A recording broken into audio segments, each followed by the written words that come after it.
예, 오늘 우리 대조제일교회 사랑하는 교우 여러분, 또 주일학교 섬기는 일꾼 여러분 만나서 이렇게 반갑습니다.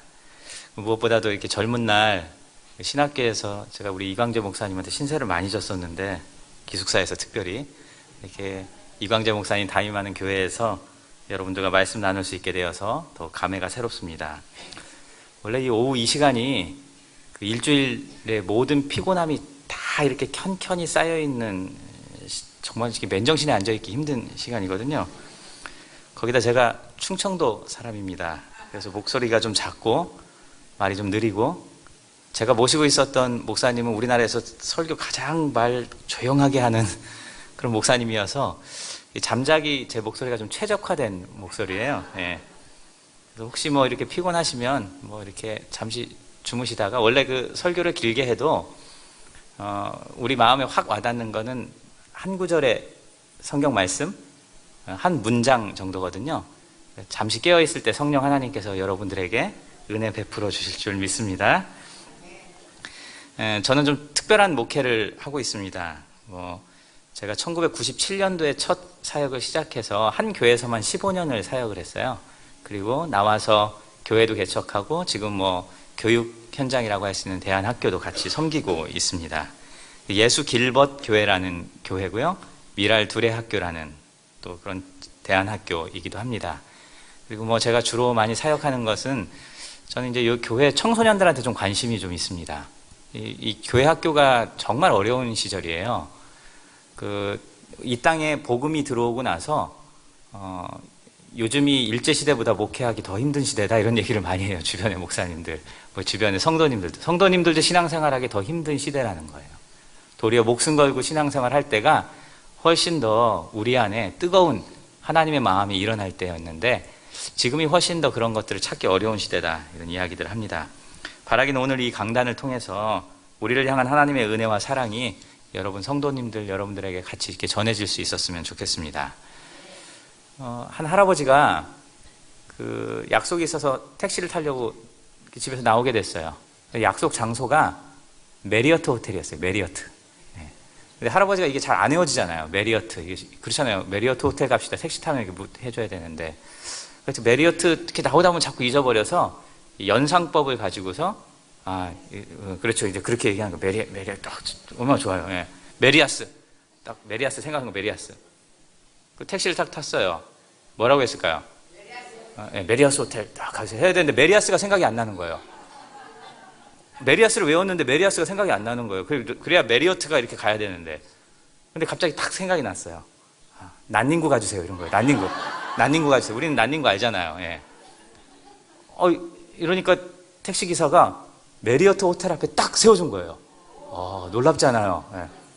그래서 이 할아버지가 고맙잖아요. 아니, 어떻게 난닝구 가자고 했는데 메리어트 앞에 내려줄 수 있냐. 근데 이 택시기사가 너무 뿌듯한 거예요. 할아버지, 얼마 전에 할머니가 딱 택시를 타더니 전설의 고향 갑시다, 이러는 거예요. 그래서 제가 예술의 전당 앞에 딱 내려줬어요. 딱 이러는 거예요. 훌륭하죠. 예. 원래 이렇게 설교하러 와서 딱 마음에 드는 이렇게 말씀을 전해줘야 되는데, 제가 좀 걱정인 거는 난닝구하고 전설의 고향 얘기만 하다 가지 않을까 걱정이긴 합니다. 예. 예, 한국교회가 어려운 시절에 특별히 오늘은 주일학교, 신앙교육, 교회교육, 이런 현장과 그 안에서 우리는 어떤 아름다운 교회를 이루어 갈 것인가, 이런 이야기들을 함께 나누고자 합니다. 짧은 시간 동안에 한 3가지 정도를 여러분하고 좀 나누려고 해요. 첫 번째는, 우리 한국교회가 참 그래도 지금은 힘들어도 부흥기가 있었어요. 예. 그런 부흥기와 지금은 우리 한국교회는 어떨까, 우리의 현실, 이런 것들을 한번 좀 간단하게 좀 나눠보려고 합니다. 두 번째는, 오늘 말씀의 제목처럼 신앙교육, 요즘 이런 표현을 하나님 나라 교육 이렇게 얘기해요. 정말 저 천국의 교육이잖아요. 그 교육의 핵심이 뭐냐. 설교 제목에는 역설이라고 되어 있는데, 이것을 오늘 본문 말씀과 관련해서 여러분하고 좀 나누려고 합니다. 마지막은 우리 교회에 맡겨진, 우리 대조제일교회에 맡겨진, 우리가 여기 앉아있는 어르신들 때만 교회하면 안 되잖아요. 그렇죠? 다음 세대에게, 우리 젊은 사람들에게 교회를 물려줘야 이게 대조제일교회의 역사와 신앙이 그대로 전승되고 이어가는 거잖아요. 어떻게 하면 우리는 이 대조제일교회를 하나님의 뜻 안에서 정말 다음 세대로 건강한 하나님의 교회를 넘겨줄 수 있을까? 뭐 이런 이야기들을 함께 말씀을 통해서 나누려고 합니다. 최근 10년 한국교회가 굉장히 깊은 고민에 빠졌어요.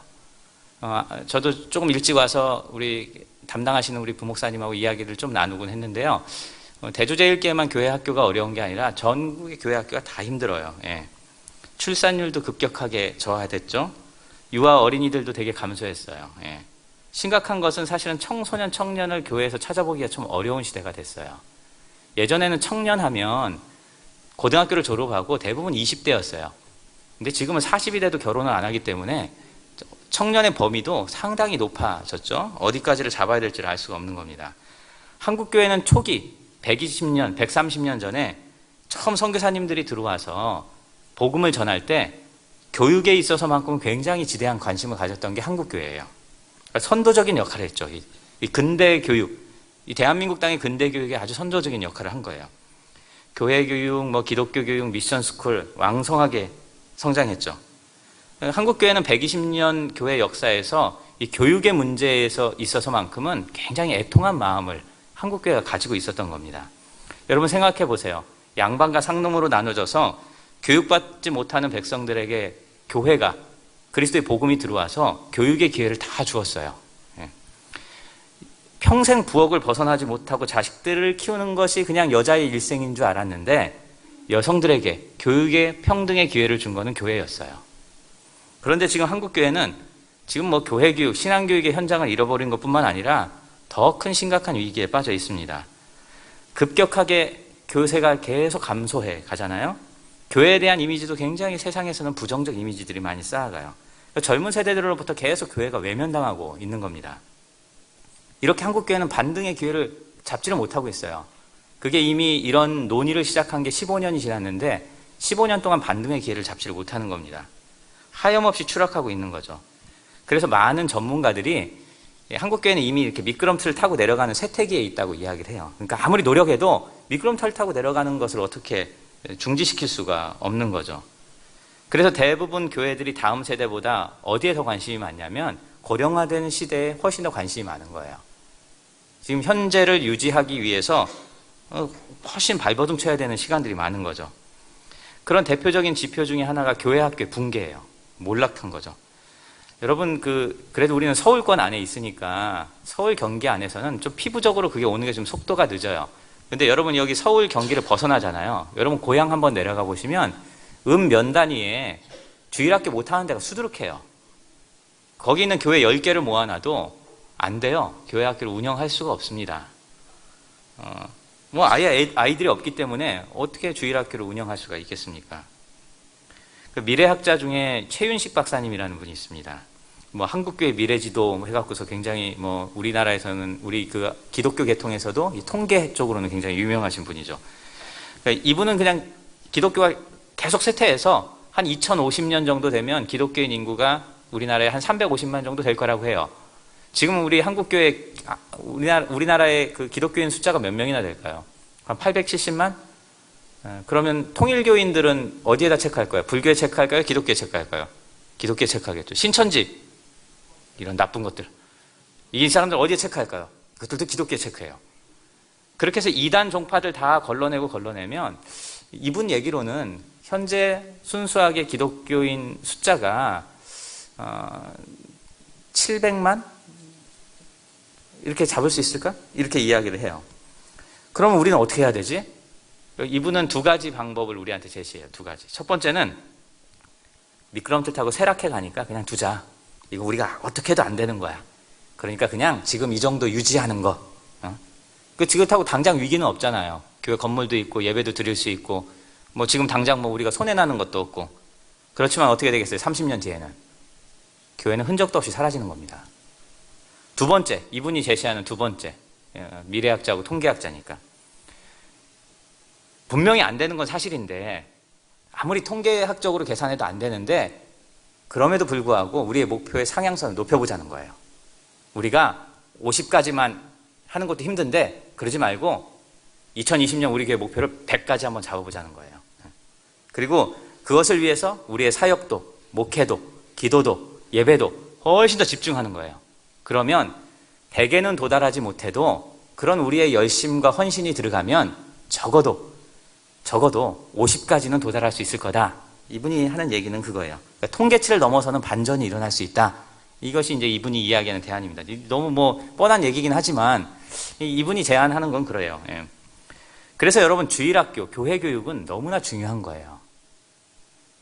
전체를 통틀어서 저는 신앙교육, 교회에서 아이들만큼 중요한 건 없다고 생각해요.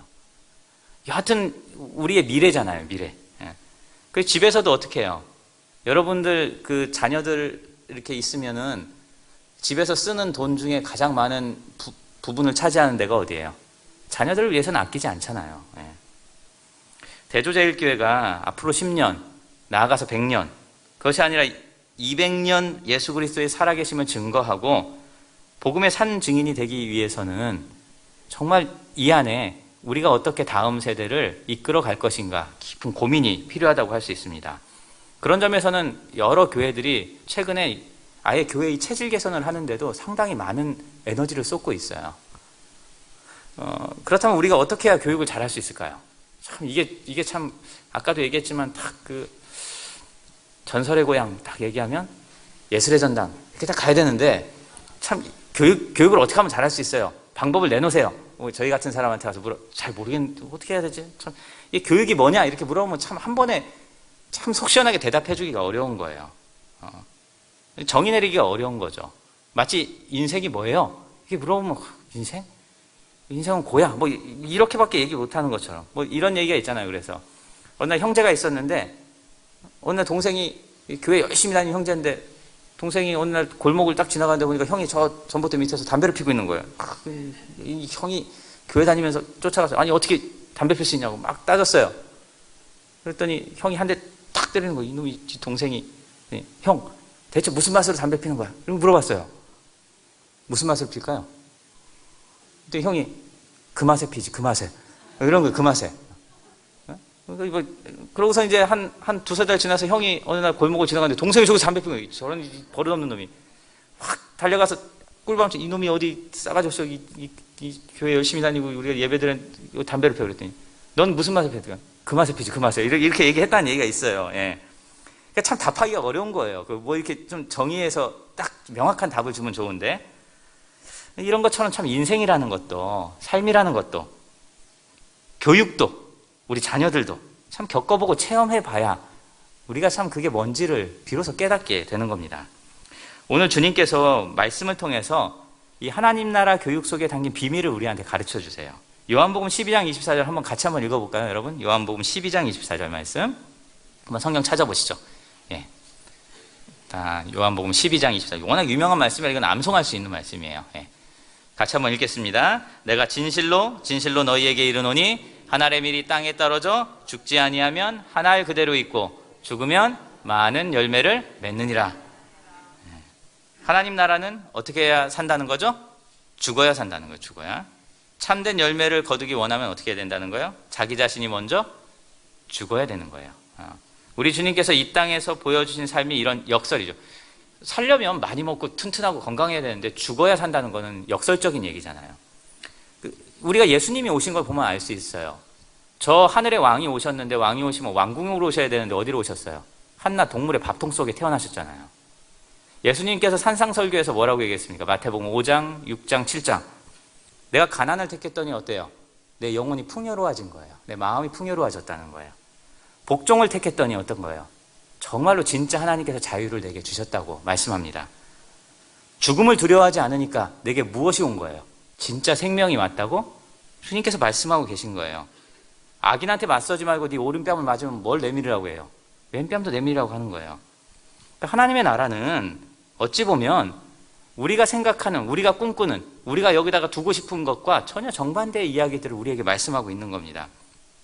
돈과 편안함의 경쟁이 아니라 용서와 사랑과 인내의 보물을 찾아내는 것, 이것이 우리에게 주시는 진짜 기쁨이라고 말씀하고 있는 거예요. 그래서 하나님 나라는 뭐라고 하는 거예요? 십자가를 내버리는 게 아니라 십자가를 지는 것으로서 훨씬 더 자유로워질 수 있다고 하는 거예요. 예수님이 뭐라고 했어요? 나를 따라오려거든. 누구의 십자가? 너의 십자가, 자기의 십자가를 지고 예수님을 따르라고 말씀하는 겁니다.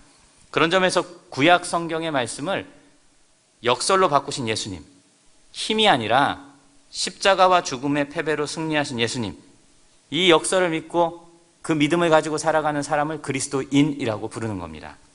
그 사람들이 모인 곳이 어디예요? 오늘 여러분 대조제일교회라고 할 수 있는 거예요. 그 믿음을 잃지 않은 사람들이 모인 곳이 교회인 겁니다. 이 십자가의 능력을 전하는 것, 그것이 진짜 믿음이라는 것을 전하는 것이 신앙교육이에요. 교회교육인 거죠. 이렇게 역설의 종교인 기독교가 로마를 정복하고 세계에 전파될 수 있었던 것, 이게 뭐예요? 기적이죠. 여러분, 예수님이 승천하실 때 예수님을 목격했던 사람 2000년 전에 몇 명이에요? 최초의 그리스도인 500명이에요. 500명. 다 잡아서 혹시 이렇게 저렇게 다 긁어 모아도 1000명이 안 되는 사람이에요. AD 33년 예수님이 십자가에 못 박혀 돌아가시고 AD 313년 기독교가 공인될 때까지 300년 역사, 거대한 로마 제국이 지배했어요. 이 로마 제국을 뒤집어 엎었어요. 몇 명이? 500명이. 대단하지 않습니까? 이게 역설인 거예요. 이게 역설. 그런데 많은 신자들이 예수님의 말씀과 반대로 살아가요. 하나님의 말씀대로 산다는 것, 주의 가르침대로 실천하며 산다는 것, 여러분 그것이 놀라운 은혜이고 축복입니다. 십자가를 따라가지만 생명과 부활의 삶으로 나아가는 역전의 삶을 우리에게 가르쳐주고 있는 거예요. 그런데 어떻습니까? 우리는 십자가는 좀 멀리하고 싶고 그냥 좋은 것만 내게 갖고 싶은 거예요. 그거를 고상한 표현으로 우리는 은혜로 이야기를 합니다. 하늘의 미랄된 섬김과 희생이 아니라 은혜와 축복만 원하는 거예요. 요즘은 그래도 저희가 어렸을 때 참 주일학교 다니고 고향교회 있을 때 생각해보면 그런 섬김과 헌신이 되게 많았어요. 저를 가르쳤던 주일학교 선생님이 고등학교 형이었거든요. 저희 교회는 그래서 주일학교도 고등학교 3학년부터는 주일학교 교사를 할 수가 있어요. 여기 교회도 식사하나요? 점심때? 하시는구나. 우리 교회도 해요. 저희 교회는 주보에 설거지 봉사자 이름이 중학생부터 올라와요. 쥐들도 밥값 해야죠. 우리 교회 와서. 여러분 일 시켜야 돼요. 그래야 내가 멤버십 대조제일교회 내가 이 소속감을 가져요. 땀을 흘려야 소속감을 갖는 거죠. 여러분 우리가 어떻습니까? 마음 안에 십자가의 죽음은 예수님 거라고만 생각해요. 그러니까 죽음은 주님의 몫이고 나에겐 영광과 생명을, 고난이 아니라 만사 형통을 구하는 것이 나 자신은 아니었는지 우리가 한번 돌이켜 봐야 됩니다. 예수님께서 죽어야 산다고 말씀합니다. 이것을 깨우치고 길러내는 곳이 어디입니까? 교회예요. 신앙교육은 그렇게 하는 겁니다. 이 십자가의 역설을 따라서 우리가 교회 교육도 잘 재편할 필요가 있는 거예요. 역설적인 신앙, 정말 내가 손해보는데도 내가 다 내주었는데도 예수님처럼 승리하는 것, 여러분 이런 체험이 있어야 되는 거예요. 1997년도에 출판사에서 내갖고 베스트셀러가 한 달 만에 됐다가 사라진 책이 하나 있어요. 잊혀진 사람들의 마을이라는 책이 있어요. 여러분 김효성 목사님 지금 구할래야 구할 수도 없을 거예요. 이분이 이제 영호라는 그 남한자촌이 있는 마을에서 목회했던 이야기를 거기다 수필처럼 적어놓은 거예요. 그 책에 보면 양씨 이야기가 있어요. 양씨라는 사람이 건너마을 양씨가, 예수 믿는 사람이 한 사람도 없는 건너마을 양씨가 어느 날 이 목사님이 목회하는 교회에, 건너마을 교회로 등록을 한 거예요. 그래서 뭐 한 2달, 석 달 열심히 다녔어요. 뭐 동네 사람들 중에 유일하게 교회 나오는 사람이니까 동네 사람들이 별로 안 좋아했겠죠. 어느 날 저녁에 이 양씨가 목사님 집을 찾아왔어요. 康康康 목사님 나오라고, 목사님 빨리.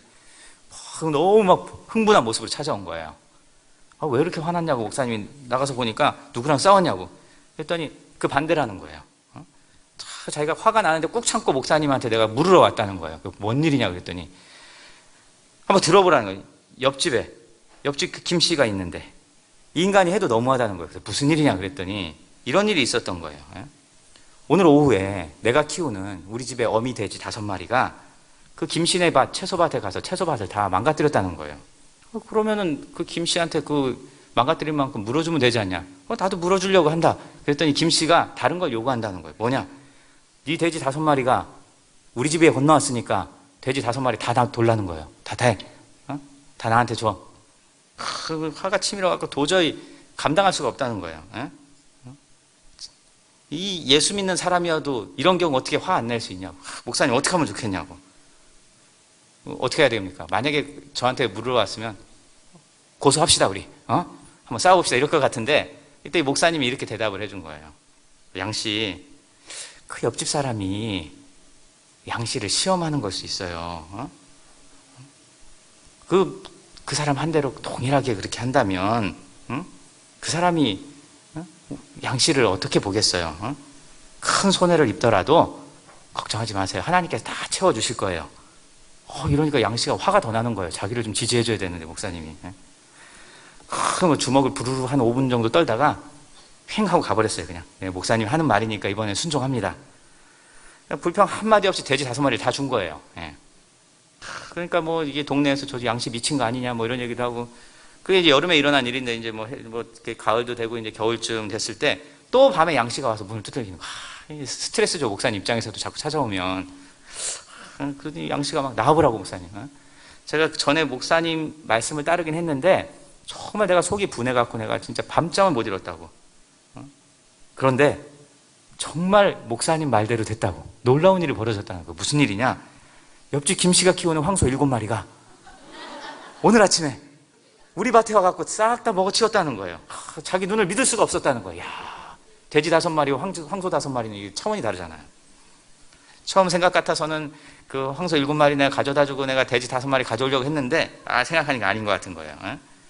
목사님 어떻게 하면 좋겠습니까? 나한테 와서 물었으면, 저한테 물었으면 잘 됐다고, 역시 하나님이 복 내려주신다고. 자, 우리 황소 7마리 중에 1마리 교회 헌금하고 우리 같이 한번 잘 해봅시다 이러려고 했는데 이 목사님이 이렇게 얘기해 주시는 거예요. 형제님, 우리가 예수 믿는 사람 아닙니까? 악을 악으로 갚지 말라고 하나님이 얘기하시는데 그분한테 용서하는 마음을 보여주세요. 형제님이 그렇게 하나님 말씀에 순종하는 모습을 보여주면 하나님께서 더 큰 것을 채워주실 거예요. 이 양씨 얼굴이 막 시뻘겋게 달아오는 거예요. 올 때는 막 너무 좋아서 하는데 한마디도 안 하고 됐다고 이렇게 하고 그냥 돌아가 버린 거예요. 그러고는 이제 아침 하루가 지났어요. 이 양씨가 이제 뭐 돌아가고 나서 이제 목사님도 좀 그런 거죠. 근데 이튿날 됐는데 또 찾아온 거예요. 문을 콱 들으면서 나오라는 거예요. 왜 그러냐고, 또 무슨 일이냐고. 또 목사님 말이 맞았다는 거예요. 그 무슨 일이냐 대체. 자기가 그냥 너무 분하긴 한데 목사님 말 듣기는 싫었는데 그래도 한번 순종하라니까 그냥 돌려줬다는 거예요. 돌아가서. 근데 하루가 지나고 김 씨가 다음 날 돼지 40마리를 데리고 자기 집에 찾아왔다는 거예요. 그러면서 황소 7마리 돌려줘서 밤잠을 못 잤다고. 왜 돌려줬을까 저 인간이. 그 생각하느라고요. 저 무슨 꼼수일까. 그래갖고는 자기가 뺏어갔던 돼지 40마리를 가져온 거예요. 왜 40마리가 됐을까요? 5마리가 새끼를 한 거예요. 8마리씩 40마리가 돼서 온 거예요. 이 양씨가 생각해보니까 이게 보통 일이 아닌 거예요. 여러분 돼지 40마리 키우려면 줘야 되는 사료 생각해보세요. 들어갈 돈 생각해보세요. 정말 갑절로 갚아주신 거죠. 그러면서 이렇게 얘기를 한 거예요. 목사님, 다른 거보다 우리 동네에 예수 하나도 안 믿고 저만 이 교회 나왔는데 우리 동네 사람들이 정말 저 사람 진짜 예수 믿는 사람이네 인정해줬다는 거예요. 그게 자기는 너무 기쁘다는 거죠. 우리 사랑하는 성도 여러분, 예수님은 정말 저런 분이구나 이렇게 말할 수 있는 게 교육이에요. 예수님은 정말 저런 분이구나. 당장은 보이지 않는 것 같아도 열매도 결실도 없어 보이지만 하나님의 때에 새롭게 해주실 것을 믿고 그 믿음으로 살아가는 것, 그 믿음의 삶을 보여주는 것, 이것이 진짜 교육인 거죠. 세상의 기준, 가치, 길은 우리가 따라가지 않으면 도태될 것 같아요. 다 그럴 것 같아요. 제가 이게 섬기는 학교는 인가받지 않는 학교예요. 모든 학생들이 검정고시를 3번 봐야 돼요. 고등학교 졸업할 때. 저희 딸이 고3이에요. 우리 딸도 검정고시 3번을 다 봤어요. 그럼 이 아이들은 경쟁이 될까 세상 나가서? 너무 잘해요. 졸업생들도. 어디고 가서 자기들 삶을 너무너무 정말로 자기들 인생을 잘 개척해 나가요. 우리는 꼭 세상의 기준을 따라가지 않으면 도태될 것처럼 느껴지는 거예요. 그러니까 어때요? 여전히 20 때문에 불안하고 대학이란 문턱 앞에만 서면 부모도 학생도 다 작아져요. 하지만 이렇게 진리의 도를 쫓아 역설의 삶에 숨겨진 하나님 나라 교육의 축복과 원리, 하나님께서 주시는 은혜를 우리가 안다면 우리는 과감하게 우리의 삶을 하나님 앞에 내어드릴 수 있는 겁니다. 신앙교육, 교회교육은 바로 이런 놀라운 기적과 같은 거예요. 이것이 지난 한 세기 이 땅에 뿌려진 복음의 씨앗이고 신앙교육의 열매라고 할 수 있는 겁니다. 그러니까 여러분, 지금 보는 우리의 아이들이 전부라고 생각하면 안 돼요. 지금 대조제일교회 우리 교회 학교 다 합쳐서 80명? 적은 인원이 아니에요. 이 한 80명 아이들이 엄청나게 큰 배가의 은혜를 가져올 수 있는 겁니다. 우리는 그 은혜와 믿음을 믿고 신뢰하면서 우리 아이들에게 그 하나님을, 정말로 저 천국의 주인 되신 그 하나님을 우리가 전하고 가르치는 거라고 할 수 있는 거죠. 그럼 우리가 이 십자가의 놀라운 신비를 어떻게 다음 세대에 전해줄 수 있을까요? 이건 워낙 지금 한국교회가 어려우니까, 예전에는 사실은 교회학교 여기 황금부서 있어요. 주일학교도 청소년부 교사 있어요. 청소년부. 예. 청소년부 요즘은 선호도가 안 높아요. 예. 손 드는 거 보니까 좀 안쓰럽네요. 예. 예. 청소년부 애들 이거 참 어렵죠. 예전에 가장 황금부서는 초등학교 3, 4학년이에요. 초등부. 근데 요즘은 그렇지 않아요. 3, 4학년도 힘들다고 그래요. 예. 교회에서 제 아무리 좋은 프로그램이나 수련회를 해도 잘 안 와요, 아이들이. 그래서 지금은 교회 안에서의 교육보다 뭘 가장 교회에서도 중요시 여기냐면 가정에서의 교육을 진짜 중요해요. 저는 교회 교육이 교회 안에만 있어서는 안 된다고 생각해요. 아이들 대부분의 삶을 학교에서 사니까 학교 교육도 중요하죠. 그리고 대부분 아이들의 인생은 어디에 있어요? 가정이 중요하잖아요. 그러니까 가정교육과 학교교육과 교회교육 삼위일체로 잘 연결시키지 않으면 교회교육이 그 안에서 일어서기가 어려운 겁니다. 그러니까 사실은 교회교육도 정말 그 부분의 3부분을 차지해야 되는데 교회교육이 너무 안 되니까 요즘은 다 대부분 교회교육도 가정교육을 많이 이야기하는 거예요. 중요하긴 하지만 우리의 현실을 잘 반영하는 거라고 할 수 있습니다. 그럼 어떻게 하면 다시 부흥의 시절을 우리가 맞이할 수 있을까요? 이전 같은 주일학교가 오진 않을 것 같아요. 우리가 아무리 참 노력을 해도. 그럼에도 불구하고 우리는 모든 역량을 기울여서라도 다음 세대 교육 목회에 정말 많은 부분들을 우리가 투자해야 되는 겁니다.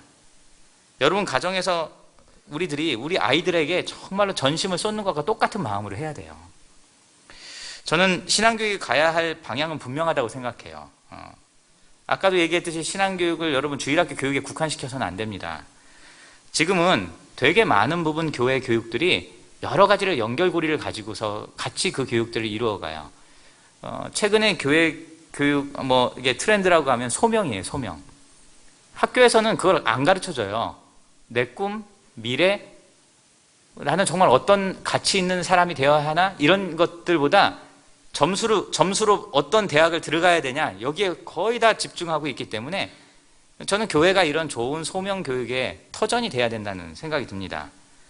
그리고 이제는 저는 세대를 구분하면 안 돼요. 어른 세대와 아이들이 같이 어우러질 수 있으면 저는 너무 좋겠다는 생각이 들어요. 선교도 청년들끼리만 가면 안 돼요. 저희 교회는 온 가족이 가요. 몽골 고비 지역 오지 선교를 저희 교회도 가는데 다 가요. 저희는 70 넘으신 어르신부터 3살, 4살 아이까지 다 데리고 가요. 전 세대가 동일한 경험들을 할 수 있는 장이 많아져야 돼요. 같이 예배하고 같이 설거지도 하고 같이 청소도 하고. 그러니까 아이들에게 점점 그런 어른들이 줄 수 있는 많은 부분들을 같이 나눌 수 있으면 저는 너무 좋겠다는 생각이 듭니다. 시간이 없으니까 제가 다 설명드릴 수는 없지만 저희 교회는 좀 그렇게 해요. 저희 교회는 온 가족이 같이 예배 드리는 거 1년에 10번씩 해요. 가능하면 같이 이 예배 터전 자체를 정말 그 젊은 세대들도 같이 누릴 수 있도록 저는 좀 아이들하고 그런 과정들을 많이 만들어 가려고 해요. 그리고 가능하면 저는 우리 아이들이 여기 청년들도 있지만 대조제일교회 내가 교인이라는 자부심을 갖게 해줘야 돼요. 이 멤버십이 굉장히 중요한 겁니다. 그런 프라이드가 막 아이들한테 일어날 수 있게 그런 현장들을 많이 만들어줘야 돼요. 예. 가능하면 아까도 이야기했듯이 여러 부분에서 같이 할 수 있는 일들을 많이 만들어줄 수 있으면 저는 너무너무 좋겠다는 생각이 들어요. 근데 요즘은 너무 세대 구분이 되다 보니까 세대를 넘어서기가 어려운 거죠. 우리 사랑하는 대조제일교회 성도 여러분, 그리고 교회학교 여기 교사 여러분들, 교회 안에서 교육한다는 것, 아까도 이야기했죠? 뭐라고 했습니까? 예수님은 정말 그런 분이구나, 이렇게 말할 수 있는 게 교육인 거예요. 그걸 가르쳐줘야 돼요.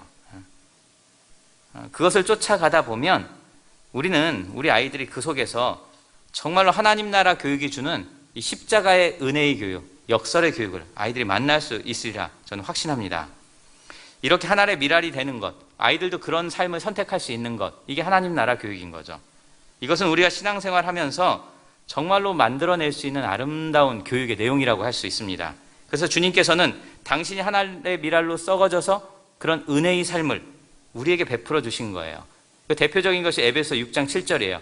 그러니까 바울은 그리스도인 된 우리들이 그렇게 살기를 원하는 거예요. 여기 앉아있는 우리들이 하나의 미랄 같은 삶을 살기를 원하는 거죠. 여러분 에베소 6장 7절 말씀 한번 같이 한번 찾아보시죠.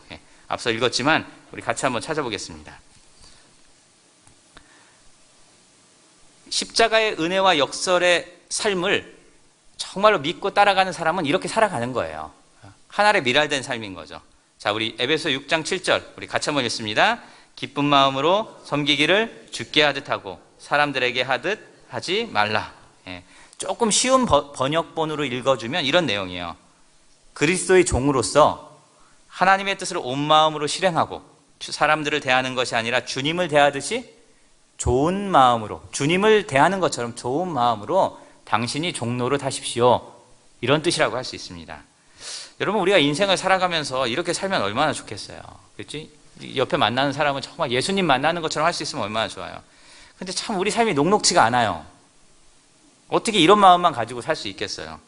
정말 저 사람 사랑하고 싶은데, 저 사람에게 그렇게 말하고 싶은데 그렇게 하려고 해도 딱 보이는 사람, 미운 사람, 서운한 사람, 마음에 닿지 않는 사람, 가시 같은 사람, 원수 같은 사람들이 너무 주위에 질비한 거예요. 정말 주님 대하듯 하고 싶어도 우리 마음 안에 일어나지 못하는 거죠. 때로는 어때요? 가족도 왼수 같잖아요. 자식도 뭐 꼴 보기 싫을 때가 있잖아요. 오죽하면 예수님이 원수를 사랑하라고. 이게 저기 교회 밖에 있는 사람한테 하는 얘기가 아니에요. 믿는 사람들한테. 대부분 원수는 가까운 데 있잖아요. 이런 원수 같은 이런. 우리 주위의 환경이 마치 예수님을 대하듯 서로를 대하며 살아가는 걸 불가능하게 만드는 것처럼 보여지는 겁니다.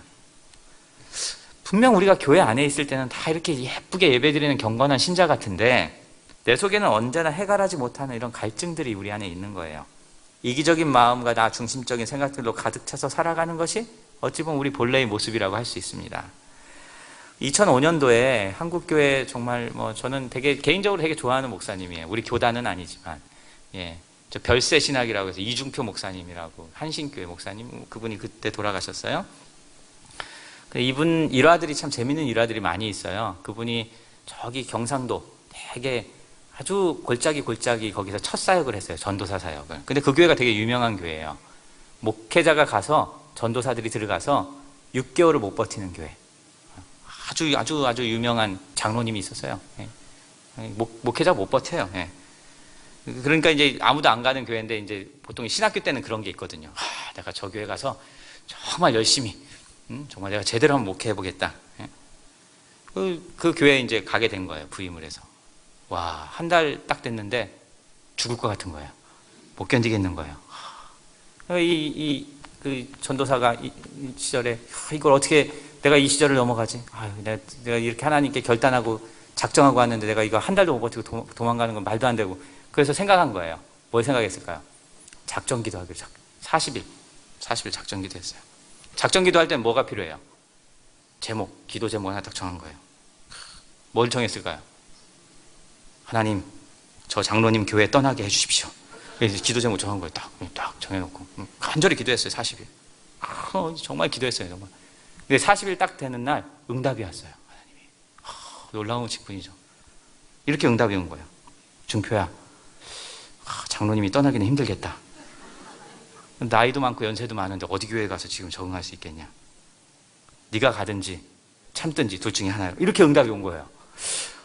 너무 실망스러운 거죠. 이게 참 그렇다고 이거 목회하기도 너무 힘들고 어떻게 하면 좋을까. 그래서 그냥 가기는 좀 그렇고 다시 40일 작전 기도를 하기로 딱 마음을 먹었어요. 그때 기도 제목을 딱 정했어요. 기도 제목 딱. 우리 장로님 평생 저렇게 신실하게 하나님께 예배했는데 우리 주님 보고 싶지 않으십니까? 우리 장로님 천국에 갈 수 있도록 우리 하나님 힘써 주십시오. 이 기도 제목 딱 정해서 간절히 기도했어요. 40일. 간절히 기도했어요. 드디어 응답이 왔어요. 응답이 40일 만에. 중표야, 그것도 힘들겠다. 아무리 찾아도 이름이 없다. 네가 한 20년 버텨야 되겠다. 이게 너무 이제 힘든 거예요. 다 포기하고 내려가야 될까 이런 생각을 하는데, 가위바위보도 3세판이잖아요. 그래 내가 이거 뭐 한 번은 더 해야지. 거기다 기도 제목을 정했어요. 뭐라고 이제 제목을 정하고 기도할까요? 하나님, 뭐 이도저도 안 된다니까 우리 장로님 버릇 좀 고쳐주세요. 그래야 내가 목회할 수 있겠습니다. 이렇게 정해놓고 기도를 했어요. 40일을 죽도록 기도했어요. 진짜 40일 만에 이제 하나님이 응답해 주셨어요. 뭐라고 응답해 주셨냐? 이렇게 응답해 주신 거예요. 중표야, 그 버릇 나도 못 고친다. 그걸 어떻게 나한테 얘기하는? 그 버릇 나도 못 고친다. 화나잖아요. 얼마나 열이 받아요. 하나님, 아니 성경에 보면 오병이어 5,000명도 먹이시는데, 아니 죽은 나사로도 살리는데, 아니 그거 못한다는 게 말이 됩니까? 그랬더니 하나님께서 이렇게 말씀하신 거예요. 내가 너를 위해서 십자가에 못 박혀 달려 죽을 수도 있고, 내가 너를 위해서 저 연약한 정말로 죽어가는 사람의 그 정말로 아픈 것도 내가 어루만져 줄 수 있어도 내가 그 사람 버릇을 못 고친다. 내가 창에 찔리고 가시 면류관을 써도 내가 그 사람 버릇을 못 고친다. 네가 죽어라. 그게 살 길이다. 내게 했던 것처럼 너도 그에게 해라. 이렇게 말씀하신 거예요. 우리 사랑하는 성도 여러분, 그리고 교사 여러분, 우리가 서로에게 우리 예수님께 하듯 그렇게 할 수 있었으면 좋겠습니다. 여러분, 우리는 유한한 인생이잖아요. 그렇죠? 우리는 태어나서 뭡니까? 요람에서 죽음까지, 이거는 세상에서 가지고 있는 자리이죠. 우리는 요람에서 영원까지 사는 사람들이에요. 죽음까지는 유한한 우리 존재일 뿐인 거예요. 영원한 저 삶을 사모하며 살아가는 우리들. 그래서 우리는 누구에게도 원수질 일이 없는 거예요. 그렇지 않겠습니까? 누구에게 우리가 그것들을 쏟아부으며 살겠습니까? 그래서 하나님은 예수님을 통해서 우리에게 저 원수도 사랑하라고 얘기하는 거예요. 우리가 만나는 성도님들에게, 서로에게, 우리가 만나는 우리 목사님, 전도사님들에게, 우리가 만나는 우리 주일학교 학생들에게, 여러분, 우리가 만나는 나의 자녀들에게, 우리 예수님께 대하듯 그렇게 할 수 있었으면 좋겠습니다. 그 강아지똥이라는 권정생 선생님이라고 있어요. 아주 뭐 아름다운 애니메이션도 만들어주고, 예. 평생 교회 종지기로 살다가 돌아가셨어요. 예. 이분이 참 아름다운 동화를 많이 썼죠. 예. 그 시골 교회에서 종지기로 평생 교회 문칸방에 사셨는데, 이분 일화 중에 참 재밌는 일화가 하나 있어요. 이분이 이제 워낙 베스트셀러를 많이 썼기 때문에 가난하게 살아도, 지금도 이분의 모든 인세는 저기 북한의 아이들 위해서 다 들어가요. 이제 가족이 없었기 때문에 다 그것들을 기부하고 돌아가셨죠. 이분이 어느 날 그 시골에서 출판사에 일이 있어서 기차를 탔어요. 저 경상도에서. 뭐 옛날에는 그 뭐 비둘기호, 통일호 이런 거 있잖아요. 타면은 보통 뭐 가지고 타요? 예, 사이다 병도 하나 가지고 타고 뭐 계란도 가지고 어떻게 하잖아요. 어느 날 이렇게 기차를 탔는데 어느 아줌마가 옆자리에 앉았는데 자꾸 계란도 까주고 사이다도 주고 자꾸 뭘 주는 거예요. 그래서 이 권정생 선생님이, 아니 모르시는 분인데 이렇게 왜 저한테 이렇게 잘해주세요? 저는 뭐 드릴 것도 없는데. 그랬더니 이 아줌마가 이제 자기 얘기를 한 거예요. 자기 얘기를. 하나님의 눈물이라는 그분의 책 수필집에 이 스토리가 나와요.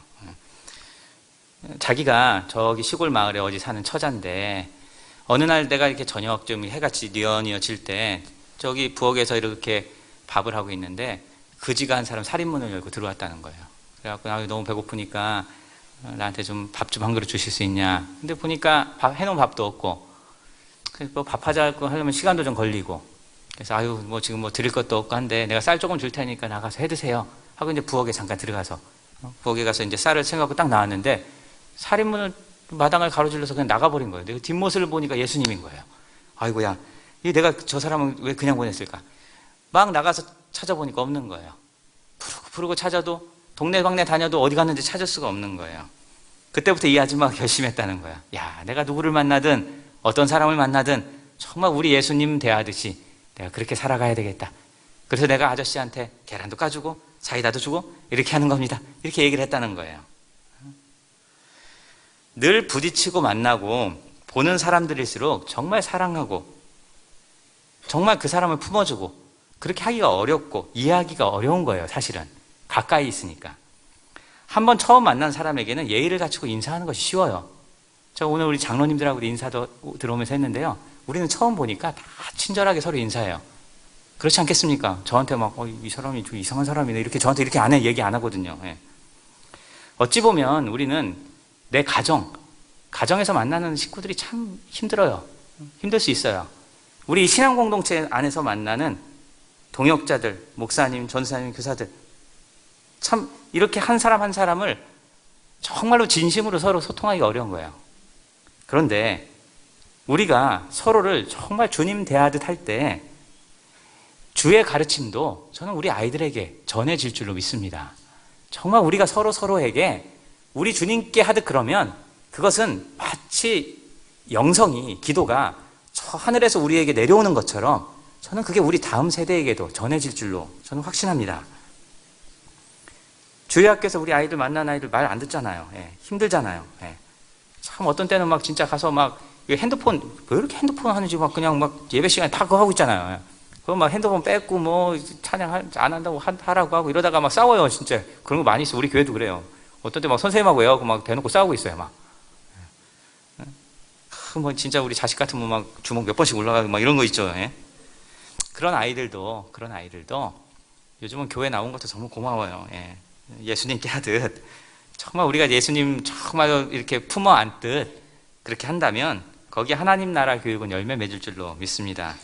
주께 하는 사람하고 우리 주님이 동행하세요. 우리 주님 하듯 그렇게 살아가는 사람이 정말 우리 예수님과 동행하는 인생길 사는 겁니다. 저는 우리 대조제일교회 우리 주일학교와 또 온 성도들이 정말 주께 하듯 하라는 주님의 말씀 따라 살아갈 수 있었으면 좋겠습니다. 예. 우리가 마치기 전에 우리 주일학교 교사들도 있으니까 교회 교육이든 우리가 교회 와서 예배를 드리는 것이든 아니면 교회에서 신앙생활하는 거든 교회 교육을 통해서 이루고자 하는 목표는 무엇일까요? 저는 그건 딱 한 가지라고 생각해요. 예수님이 생각나면 돼요. 예수님이 생각나는 거예요. 예수님이 기억나야 돼요. 예수님을 기억나게 해주는 게 교육이에요. 교회 교육에서 궁극적인 목적은 어떤 상황에 있든 어떤 조건 안에 있든 여건 속에 있든 예수님을 기억하는 그리움인 겁니다. 제가 예언 하나 할게요. 제가 이런 예언의 은사는 있어요. 제가 여러분 자녀들 중에 예기치 않은 시련을 겪는 사람들이 있을 거예요. 예. 분명히 있을 거예요. 여러분 자녀들 중에 사업에 실패하는 자녀들이 있을 거예요. 성공하는 자녀들도 있을 거예요. 여러분 자녀들 중에 원치 않는 병 때문에 고통받는 자녀들도 있을 거예요. 여러분 자녀들 중에 좋은 학교에 진학하는 아이도 있지만 그렇지 못하는 아이들도 있을 거예요. 꿈의 직장에 들어가는 자녀들도 있지만 여전히 직장을 구하지 못하고 있는 자녀들도 있을 겁니다. 자신의 뜻과 상관없이 이모저모로 고초를 당하는 사람도 있을 거예요. 우리 사랑하는 성도 여러분, 인생은 비약이 없습니다. 우리 어르신들이 살아온 인생처럼 그 풍집이 많은 그런 시절을 살아왔잖아요. 일제식민지의 끝자락도, 6.25 그 어려운 시절도, 보릿고개 시절도 똑같은 거예요. 우리 자녀들도 환경과 시대와 연수만 달라졌을 뿐이지 그 시절을 관통해서 살아가는 겁니다. 우리 주님처럼 그 시절에도 한결같이 예수님이 기억나야 돼요. 분명 교회를 떠날 때도 있을 거예요. 신앙을 잃어버릴 때도 있을 거예요. 하지만 대조제일교회에서 자라온 그 시절 때문에 어느 곳에 있든 우리 예수님이 기억나는 것, 생각나는 것, 그 믿음의 터전이 이곳이 될 수 있기를 주님의 이름으로 축원합니다. 저는 분명히 그렇게 하나님께서 이 대조제일교회를 축복해 주실 줄로 믿습니다. 그런 시절들을 여러분들이 2020년 풍성하게 누리기를 간절히 소원합니다. 우리 함께 기도하겠습니다. 이 시간에 우리 함께 같이 기도할 수 있었으면 좋겠습니다. 우리가 우리 자녀들을 위해서도 우리 교회를 위해서도 함께 기도했으면 좋겠습니다. 우리 대조제일교회가 정말 다음 세대 믿음의 유산을 이어가는 하나님 나라의 그 교육의 길을 보게 해달라고 여러분 그렇게 기도했으면 좋겠어요. 무엇보다도 우리 자녀들을 이 예배 안에 품고 기도에 품고 이렇게 하나님 앞에 우리가 나올 수 있게 해주신 것 여러분 감사의 기도 드릴 수 있었으면 좋겠어요. 나에게 먼저 정말 예수님을 향한 간절한 그리움이 일어나게 해주십시오. 그렇게 기도할 수 있기를 원합니다. 우리 대조제일교회 사랑하는 우리 아이들이 거친 세상의 파고 속에서 우리 주님이 그들의 중심에 있는 삶 살아가게 해주십시오. 내가 가르치는 학생 가운데, 내 자녀 가운데 주님을 향한 정말 그 그리움을 잃어버린 자녀들이 있다면 주님 회복시켜 주십시오. 이 시간 그 우리 자녀들, 우리 학생들 이름을 주님 앞에 내어놓고 기도할 수 있기를 원합니다. 하나님 나라 교육은 역전의 은혜가 있어요. 십자가가 죽음이 아니에요. 부활입니다. 예수님 가르친 그대로 살아가는 한 사람 한 사람을 통해 하나님께서 이 땅에 그 역전의 은혜를 이루어 주실 줄 믿습니다. 복음의 역사를 이루어 주실 줄 믿습니다. 정말 우리가 일생 주님 나라 가는 날까지 그 믿음 꼭 붙잡고 살아가게 해 주십시오. 여러분, 우리가 함께 교회를 위해서, 우리 자녀들을 위해서 우리 함께 기도하겠습니다. 은혜로우신 아버지 하나님 감사합니다. 우리 사랑하는 대조제일교회 하나님, 이 아름다운 교회를 주님께서 세우시고 우리 이광태 목사님, 우리 사랑하는 목회자들, 우리 성도님들 아름다운 주의 교회를 위해 섬기고 헌신할 때마다 주께서 은혜를 더해 주시옵소서. 정말로 놀라운 하나님의 사랑과 은혜가 차고 넘칠 수 있도록 우리 하나님 함께 해주시옵소서. 그 모든 것이 하나님의 뜻 가운데 있음을, 그 모든 것이 하나님의 은혜 가운데 있음을 고백하는 아름다운 교회 되게 해주시옵소서. 정말로 하나님, 우리가 가르치는 우리 자녀들 가운데, 아버지 우리 집에 나의 자녀들 가운데, 우리 식구들 가운데 우리 주님을 잃어버린 아버지 사랑하는 가족들이 있습니다. 우리 교인들이 있습니다. 우리 자녀들이 있습니다. 하나님께서 아버지여 온전히 회복시켜 주시옵소서. 우리 하나님의 신실한 은혜의 이름이 그들을 통해 아버지 나타날 수 있게 해주시옵소서. 드러나게 해주시옵소서. 우리 하나님의 마음이 아버지 차고 넘칠 수 있게 해주시옵소서. 그렇게 우리 하나님의 신실한 사랑 붙잡고 나아가는 아버지 아름다운 주의 교회 될 수 있도록 우리 하나님 함께 해주시옵소서. 은혜로우신 아버지 하나님, 이 세속문화의 한복판에서 우리 자녀들이 하나님의 말씀에 든든히 서서 저 세상을 향해 주의 복음 들고 나아가는 참된 제자 되길 원합니다. 이 물질 만능주의, 출세 지향주의, 자기중심적 삶으로부터 정말 이타적이며 하나님 나라를 이 땅에 세워가는 일꾼들로 당당히 서가는 우리 대조제일교회에 우리 사랑하는 자녀들 되게 해 주시옵소서. 우리 아이들의 가슴에 그리스도의 심장을 품고 살아가는 두근거림이 있게 해 주시옵소서. 아이들이 자신의 미래와 꿈을 꾸고 가꾸어가며 세상의 가치에 자기 인생 걸지 않게 하옵소서. 더 숭고하고 높은 하늘아버지의 마음으로 자기의 길을 개척해 나가는 우리 대조제일교회의 모든 자녀들 되게 해 주옵소서. 특별히 하나님 청소년들을 위해 기도합니다. 질풍노도의 시기, 사춘기를 보내는 아이들의 삶 속에 우리 예수님이 표대 되어주시고 길잡이 되어주시옵소서. 이 시기에 더욱 우리 주님과 가까워지고 자기 인생의 목표와 비전을 세워나가는 아름다운 청소년들, 청년들이 이곳에서 일어나게 해 주옵소서. 대조제일교회, 하나님이 사랑하는 이 교회의 모든 것, 오늘 예배하는 성도들의 모든 인생 순례이기를 주님께 의탁드립니다. 우리 주의 지팡이와 막대기로 인도해 주시고 십자가 사랑의 능력과 역전의 은혜가 아버지 대조제일교회 2020년 가득 넘쳐날 수 있도록 우리 주님 함께해 주시옵소서. 예수님 이름으로 기도하옵나이다. 아멘.